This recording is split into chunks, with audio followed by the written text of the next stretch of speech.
Are you interested in customizing your virtual background? Let's talk about it.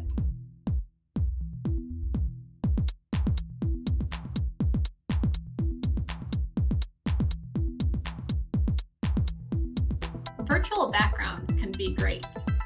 Maybe you decide you'd rather be on the beach, or you are climbing the mountains with the sheep. Although these backgrounds are fun, they don't really serve much of a purpose other than hiding the clutter that you have behind you. But what if your background did have a greater purpose? What if you could share information with students that would just be up for them visually to see? That's what we're going to focus on today. Now, before we get too excited, we need to make sure that our settings are allowing us to use virtual backgrounds. So to do this, you're going to need to log in through zoom.us. From there, we're going to go to the settings part of our menu, and we're looking for virtual background. It is going to be located under the advanced features. So we have to do a bit of scrolling to get to that. So once we're there, you will see that it says in meeting advanced. And so we are scrolling down to look for virtual background. You're going to want to make sure this option is toggled on and allow use of virtual or videos for backgrounds if you'd like to. I would want to warn you against using videos because that might slow down your Zoom a little bit. I would stick with an image if I were you. And so once you have the correct settings, now you'll actually be able to add those backgrounds to be able to use.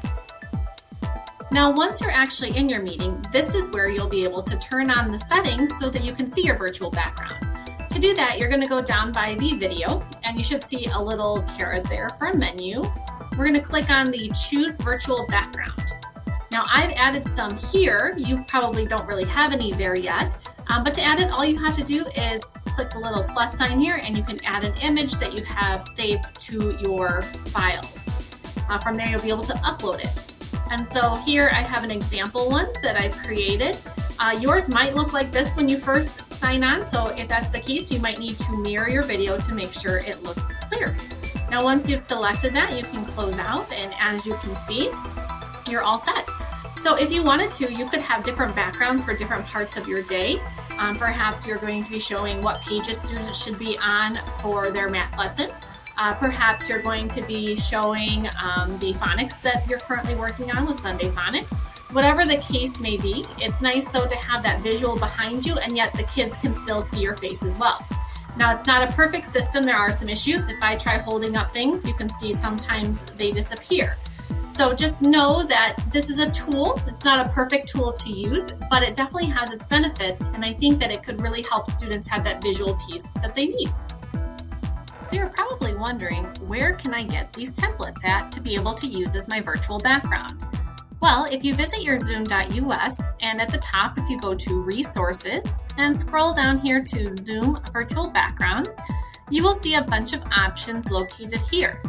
Now, one worth noting is one here called Canva. Canva is a website where you can create graphic design elements, and so they actually have some Zoom virtual background templates. The only downside is not everything on here is free, but some things are free, so it's worth checking out if you're interested. I will also share some Google Slide templates with you that you could use, or you could always create your own as well. You will just need to make sure if you're using Google Slides that you download them as a JPEG or PNG, so that way they can be uploaded as an image to put as your background. Just like this. File, download, and either a JPEG or a PNG. Save your file, and you will be good to go to add this to your virtual backgrounds.